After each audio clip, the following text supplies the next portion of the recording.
और भी मिल रही है, तो वो बहुत ज़्यादा हमें रिस्की लग रहा है कि अब हमारे पास, आप भी बोलते हो, हर महीने लोन अमाउंट नहीं होना चाहिए, तो वो करना चाहिए या स्टेप नहीं करना चाहिए? क्योंकि बिल्कुल नहीं हमारा करना चाहिए, 2-2.5 साल हमारा एक्सपीरियंस है इसमें, बिल्कुल दिक्कत नहीं नहीं है। करना चाहिए, क्योंकि जो अभी आपका एक्सपीरियंस है जी जी। उसके हिसाब से जो आप कर सकते हो उसका अभी आप 1% भी नहीं कर रहे हो, अगर मेरे पर्सपेक्टिव से समझोगे। अभी आपको लग रहा है कि आप कुछ बहुत अच्छा कर रहे हो, जी जी। बट जो हो सकता है वो तो अभी आपको नजर ही नहीं आ रहा है कि कितनी बड़ी मार्केट है।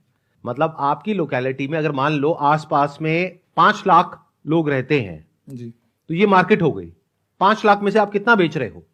30 लैपटॉप एक महीने का कितना बिक सकता है? 300 बिक सकता है, 3000 बिक सकता है एक एरिया में। और जब एक एरिया में बिकता है तो हम और एरियाज में भी जाकर के सेम जो यहां पे बिजनेस मॉडल है उसको वहां पे भी इंप्लीमेंट कर सकते हैं, जी अगर उस बिजनेस मॉडल में दम हो तो पहले अपने बिजनेस मॉडल को अच्छे से क्रैक करो, जो मैं कह रहा हूं उसको अच्छे से समझो, ओके। कस्टमर को समझो। जब वो हो जाए तब और इन्वेस्टमेंट के बारे में सोचो, और लोन लेकर के मत करो बिजनेस को। मेरी रिकमेंडेशन स्ट्रांगली यही होगी, जब तक कि आपको पूरा कॉन्फिडेंस ना हो कि मैं यहां पे 2 लाख रुपए लूंगा जी लोन पर और 2 महीने में या 3 महीने में चुका दूंगा। अगर आप ब्याज की कैलकुलेशन करके लोन लेते चले जा रहे हो, वो बहुत बड़ी गलती है, वो एक ट्रैप है।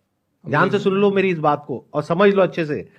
बहुत लोग क्या करते हैं, ब्याज की कैलकुलेशन के बेस पे बिजनेस करते हैं। अरे नहीं, आपको प्रिंसिपल अमाउंट यानी जिसको मैं मूल कह रहा हूं उसके बेस पे देखना है कि मेरे को लोन लेना है नहीं लेना है। आपका ये जो बिजनेस मॉडल है this is cash flow positive, इसमें आपको लोन की जरूरत ही नहीं है, इसमें दिमाग लगाना है।